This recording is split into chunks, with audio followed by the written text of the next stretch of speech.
మిత్రులారా, మా YouTube channel నా పేరు రాజు. నా ఛానల్ను సబ్స్క్రైబ్ చేయని వాళ్ళు ఉంటే దయవుంచి ఒక సబ్స్క్రైబ్ చేసుకోండి. అలాగే నా వీడియోను లైక్ చేయండి. జగన్మోహన్ రెడ్డి గారు మళ్ళీ ప్రెస్ మీట్ పెట్టి ఉన్నవి లేనిపోని విధంగా మాట్లాడారు. కొన్ని అబద్ధాలు చెప్పాడు, కొన్ని నిజాలు చెప్పాడు. ఎందుకంటే జగన్మోహన్ రెడ్డి గారికి అదొక అలవాటు. ఏమిటంటే ప్రెస్ మీట్ పెట్టి మంచి విషయాలు చెప్పడు. నా ప్రభుత్వంలో బాగుంది, నా ప్రభుత్వం బాగుంది, నేను అన్నీ చేసినా, నీ ఇది చేసినా, అది చేసినా అని చెప్తూ ఉంటాడు. మళ్ళీ అన్నీ చేసింటే 11 సీట్లు ఎందుకు వస్తాయి? అమరావతిని ఎందుకు డెవలప్ చేయలేదు? పోలవరం ఎందుకు ప్రాజెక్టు కట్టలేదు? మెగా డిఎస్సి ఎందుకు పెట్టలేదు? విశాఖపట్నంలో ఐటీ రంగాన్ని ఎందుకు అభివృద్ధి చేయలేదు?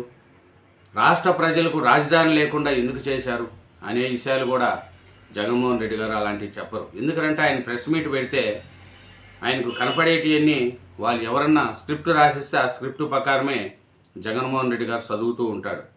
ఎందుకంటే ఆయనకు స్క్రిప్ట్ లేనిదే చెప్పలేడు. ఎవరో పేపర్ మీద రాయిస్తే తప్పైనా ఒప్పైనా అన్నీ చెప్తూ ఉంటాడు. కూటమి ప్రభుత్వం మీద చేయలేదు అని చెప్తూ ఉంటారు, కానీ చేసినవి చెప్పడు. చేయనేటి చెప్పినప్పుడు చేసినవి కూడా చెప్పాలి. అవన్నీ ఏం చెప్పరు జగన్మోహన్ రెడ్డి గారు. ఆయన ప్రెస్ మీట్ పెడితేనే అదో రకం. ఎందుకంటే ఆయన ప్రెస్ మీట్లలో పెడితే మేముంటే బాగా డెవలప్ అయ్యేది, మీరు లేక డెవలప్ కాలేదు మా వాళ్ళు అని చెప్తూ ఉంటారు. మేము ఉండింటే ఆంధ్రప్రదేశ్ అభివృద్ధిలో పోయేది, కూటమి ప్రభుత్వం వచ్చినాక ఏమీ చేయట్లేదు అనేది కూడా జగన్మోహన్ రెడ్డి గారు చెప్తూ ఉంటారు. జగన్మోహన్ రెడ్డి గారు చెప్పే విషయాల్లో కొన్ని అబద్ధాలు ఉన్నాయి, కొన్ని నిజాలు ఉన్నాయి. అబద్ధాలు ఏమి, నిజాలు ఏమేది కూడా చూద్దాం. నిన్న జగన్మోహన్ రెడ్డి గారు మాట్లాడిన ప్రెస్ మీట్లో ఆయన ప్రెస్ మీట్ని ఎవరు ప్రజలు కూడా ఆలకించరు. ఎందుకంటే చెప్పేటన్ని అబద్ధాలు. నిజాలు చెప్పాలి, ఏదన్నా ఉంటే తప్పు చేసిన వాళ్ళు పెట్టాలి. కానీ చెప్పినప్పుడల్లా అబద్ధాలు చెప్తూ పోతే ప్రజలు ఎవరు కూడా విస్మరించరు ఆయన జగన్మోహన్ రెడ్డి గారి ప్రసంగాన్ని. ఎందుకంటే మీరు చూడండి, జగన్మోహన్ రెడ్డి గారు చెప్తూ ఏమేమి చెప్తున్నారు, నిజాలు ఏది అబద్ధాలు ఏది కూడా మనం చూసుకున్నాం. జగన్మోహన్ రెడ్డి గారు చెప్పిన నిజాలలో కొన్ని చూద్దాం. నిజాలు కూడా కొన్ని చెప్పాడు. ఏమిరంటే అవి కూడా చూద్దాం. మోసాలు అబద్ధాలతో కూటమి అట్రప్లాప్ సినిమాకు బలంతపు విజయోత్సవాలా అన్నాడు. అంటే కూటమి ప్రభుత్వం ఏమి చేయలేదు, అట్లాంటిది బలంతపు విజయోత్సవాలా అన్నాడు. కూటమి ప్రభుత్వము ఏం చేయలేదని మీరు అనుకుంటే సరిపోదు జగన్మోహన్ రెడ్డి గారు. ప్రజలు కూడా చేయాలి. ఎందుకంటే ఒక అవకాశం మీకు ఇచ్చారు. రాష్ట్ర ప్రజలు ఒక ఛాన్స్ అంటే మీకు ఇస్తే మీరు దాన్ని ఎలా సద్వినియోగం చేసుకోకుండా రాష్ట్ర ప్రజలను ఎలా భయభ్రాంతులను చేశారు, మీ దగ్గరుండే మంత్రులతో ఎలా తిట్టించారు, మీ పక్కనుండే వాళ్ళు చూడండి. ఇప్పుడు ఆ బూతులు తిట్టిన నాయకులు ఎక్కడుండారో కూడా చూడండి. అట్లాంటి 5 ఏళ్ల ప్రభుత్వంలో మంత్రులు కూడా బూతులు తిట్టారు, అసెంబ్లీలో బూతులు తిట్టారు, పబ్లిక్ మీటింగ్ పెట్టి బూతులు తిట్టారు. కానీ ఇలాంటి ఇప్పుడుండే కూటమి ప్రభుత్వంలో ఎవరైనా సరే బూతులు తిట్టే మంత్రులు ఎవరైనా ఉంటే చూపించండి. తప్పు చేస్తే ఎమ్మెల్యేలను కూడా చంద్రబాబు నాయుడు గారు పక్కన పెట్టారు, కానీ మీరు మీ పక్కన కూర్చోబెట్టుకున్నారు తప్పు చేసిన వాళ్ళని కూడా. అది ఇప్పుడు జగన్మోహన్ రెడ్డి గారు చెప్పిన నిజాలేదో చూద్దాం. ఆడబిడ్డ నిధి, నిరుద్యోగ వృత్తి, 50 ఏళ్లకే ఎస్సీ ఎస్టీ బీసీ మైనార్టీలకు పింఛన్ హామీలను సూపర్ 6 నుంచి లేపేశారు. కరెక్టే. కూటమి ప్రభుత్వం కూడా ఇది చేసింది తప్పే. ఎందుకు ఆడబిడ్డ నిధి ఇవ్వలేదు, నిరుద్యోగ వృత్తి ఇవ్వలేదు, 50 ఏళ్లకే ఎస్టీ ఎస్టీ బీసీ మైనార్టీల పింఛను లేపేశారు. దీటి నిజం, ఇది కరెక్ట్. కానీ ఇచ్చినవి కూడా చెప్పాలి కదా. 4,000 రూపాయలు పింఛన్ ఇచ్చారు, తల్లికి వందనం ఇచ్చారు, అన్నదాత సుఖీభవ కింద పైసలు ఇచ్చారు, ఏటా 3 గ్యాస్ సిలిండర్లు అది ఇచ్చారు, ఉచిత బస్సు అది ఇచ్చారు. ఇలా ఇచ్చినవి కూడా చెప్పాలిగా. 3,000 రూపాయలు ఉండే పింఛన్ 4,000 రూపాయలు చేసేశారు. ఇది ఇచ్చారు, కానీ ఇది చెప్పలేదు. దీని మీద కూడా జగన్మోహన్ రెడ్డి గారు అబద్ధాలు చెప్తారు.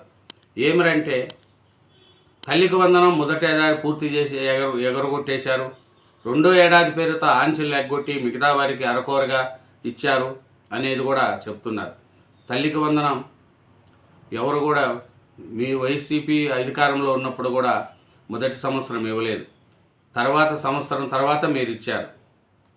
ఇవి కూడా మన ఉచిత బస్సు ప్రజలకు ఇస్తున్నది ఉన్నావు, కానీ దాంట్లో కూడా ఆజ్ఞలు పెట్టావు అని అంటున్నారు. ఉచిత బస్సుగానే ఉంది. తల్లికి వందనం ఇచ్చారు, 4,000 రూపాయలు పింఛన్ చేశారు, అన్నదాత సుఖీభవ కింద డబ్బులు వేశారు, ఏటా 3 సిలిండర్లు అన్నారు, అది కూడా వేశారు, ఉచిత బస్సు ఇచ్చారు. ఇప్పుడు 4,000 రూపాయలు పింఛన్ ఇస్తున్నారు. ఒక పక్క అమరావతి డెవలప్మెంటు, ఇంకో పక్క సంక్షేమ పథకాలు చేసుకుంటూ పోతున్నారు. అలాగే రాయలసీమ ప్రాంతానికి, వెనుకబడిన ప్రాంతానికి, కుప్పం వరకు కృష్ణానది నీటిని తీసుకెళ్లారు. అది గొప్పతనం. కానీ మీరు పులివెందులకు కూడా, మీ 5 ఏళ్ల కాలంలో పులివెందులకు కూడా నీళ్లు తీసుకుపోలేదు. ఆ పులివెందులకు నీళ్ళకు కూడా చంద్రబాబు నాయుడు గారే తీసుకెళ్లారు. మీరు చెప్పిన వాటిల్లో అబద్ధాలు ఉన్నాయి, నిజాలు ఉన్నాయి. నిజాలలో చూస్తే కూటమి ప్రభుత్వం కూడా ఆడబిడ్డ నిధి ఇవ్వలేదు, నిరుద్యోగ వృత్తి ఇవ్వలేదు, 50 ఏళ్ళకి ఎస్సీ ఎస్టీ బీసీ మైనార్టీల పింఛన్లు కూడా ఇవ్వలేదు. 18 ఏళ్ళు నిన్న ప్రతి ఆడబిడ్డకు నెలకు 1,500 చొప్పున ఇస్తారని చెప్పారు, అది ఇవ్వలేదు. నిరుద్యోగ వృత్తి ఇవ్వలేదు. ఇవన్నీ కూడా కూటమి ప్రభుత్వం ఇవ్వలేదు. కానీ ఇచ్చిన దాన్ని, ఇవ్వలేని దాన్ని కూడా చెప్తే బాగుండు. ఈ ఇవ్వలేదు, ఇచ్చినవి కూడా మోసం చేశారు అని జగన్మోహన్ రెడ్డి గారు అంటున్నారు. ఇచ్చినవి చెప్పుకోవాలా. అబద్ధాలు నిజాలు అన్నీ అబద్ధాలని చెప్పినామంటే ప్రజలు కూడా నమ్మరు. నిజము అబద్ధం చెప్పుకుంటా పోతే జగన్మోహన్ రెడ్డి గారు కూడా ఉంటుంది. ఏమనంటే ఆయన ప్రెస్ మీట్లో చూస్తే అబద్ధాల కంటే నిజాలు తక్కువ ఉంటాయి, అబద్ధాలు ఎక్కువ ఉంటాయి. ఆయన ప్రెస్ మీట్ ఎప్పుడూ అంతే. ఎవరో స్క్రిప్ట్ రాయిస్తే ఆ స్క్రిప్ట్ పెట్టుకొని చదువుతారు.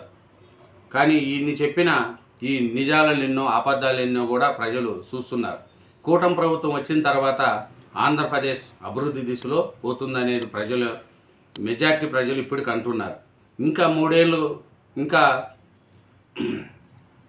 ఇప్పటికి 15 నెలలు అయింది కూటమి ప్రభుత్వం వచ్చి. ఈ 15 నెలలు తర్వాత ఇంకా కూటమి ప్రభుత్వం మంచి చేస్తుందా, చెడు చేస్తుందా అనేది కూడా ప్రజలు ఆలోచిస్తారు. ఎందుకంటే చంద్రబాబు నాయుడు గారు అనుభవం ఉన్న నాయకుడు. ఆయన 4 తడవలు సీఎం అయినారు. ప్రజలకు ఏం చేయాలా ఏమనేది కూడా ఆయనకు తెలుసు. ఓ పక్క డెవలప్మెంటు, ఓ పక్క సంక్షేమం, ఇంకో పక్క ఐటీ రంగం డెవలప్మెంట్ అవుతుంది. చదువుకున్న పిల్లలకు ఉద్యోగాలు వస్తున్నాయి. కానీ వీళ్ళు చేసే కొన్ని వైసీపీ మీడియా, వైసీపీ వాళ్ళు చేసే కొన్ని అబద్ధవి కూడా ప్రజల్లో చిరాకు అనిపిస్తున్నాయి.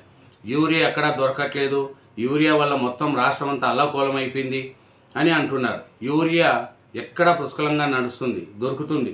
యూరియా కోసం ఎక్కడా రైతులు ఇబ్బంది పడట్లేదు. ఒక తాను స్టాకు లేదని షాపుల కాడ మాట క్యూల్లో ఉన్నారు, అంతే తప్ప యూరియా పూర్తిగానే లేదు. ఉన్నప్పుడు యూరియా స్టాకులు పెట్టేవాళ్ళం. కూటమి ప్రభుత్వం వచ్చినాక యూరియా లేదనేది కూడా ఫేక్ ప్రచారాలు ఎక్కువైపోయినాయి. కాబట్టి కూటమి ప్రభుత్వం మీద చేసి ఫేక్ ప్రచారాలు వైసీపీకి కూడా మంచిది కాదు. అబద్ధం ఉంటే అబద్ధం చెప్పాలి, కానీ నిజాలను కూడా అన్ని అబద్ధాలు చెప్పుకుంటా పోతే రేపు ఎవరు చూస్తారు, ఎవరు దీన్ని ఆదరిస్తారనేది కూడా చూడాలి. జగన్మోహన్ రెడ్డి గారు ప్రెస్ మీట్లో పెడితే అబద్ధాలు ఎక్కువ ఉంటాయి, నిజాలు తక్కువ ఉంటాయి. ఇప్పుడు చూడండి, మోసాలు అబద్ధాలతో కూటమి అట్రప్లాప్ సినిమాకు బలంత్ విజయోత్సవాలా అంటున్నాడు. బలంత్ విజయోత్సవాలు ఏంది? కూటమి ప్రభుత్వం 15 నెలల్లో చేసినేటి చెప్పుకుంటున్నారు, చేయనేటి చెప్పలేదుగా. మేము నిరుద్యోగ వృత్తి ఇచ్చినాము, అది ఇచ్చినామని వాళ్ళు చెప్పట్లేదు, చేసిందే చెప్పుకుంటున్నారు. కానీ మీరేమైనా చెప్పుకోగలుగుతారా? మెడికల్ కాలేజీల గురించి కూడా దుష్టప్రచారం చేస్తున్నారు. ప్రైవేట్ వాళ్ళకి అప్పచెప్పేస్తున్నారు, మెడికల్ కాలేజీలు మొత్తం పోతున్నాయని. ఆ మెడికల్ కాలేజ్ డెవలప్మెంట్ కూడా మెడికల్ కాలేజీలకు కూడా వార్నింగ్ ఇస్తున్నారు జగన్మోహన్ రెడ్డి గారు. మా ప్రభుత్వం రాగానే మెడికల్ కాలేజీలు అన్నింటినీ లీజులు అన్నీ చేస్తాం, ఇది చేసేస్తాం. మీ ప్రభుత్వం రావాలి కదా, ఫస్ట్ వచ్చిన తర్వాత కదా ఇవన్నీ మాట్లాడేది. ప్రజలు మీకు ఓటు వేయాలి కదా, వేసిన తర్వాత అప్పుడు చూడండి. ఎందుకంటే జగన్మోహన్ రెడ్డి గారు 5 సంవత్సరాలు రాష్ట్రాన్ని విధ్వంసం చేసి పెట్టారు. కాబట్టి ప్రజలు ఇంకా నమ్ముతారు అనుకుంటే వాళ్ళ యొక్క తెలివి తక్కువతనం. Thank you very much. ఛానల్ను సబ్స్క్రైబ్ చేయండి, నా వీడియోను లైక్ చేయండి. Thank you.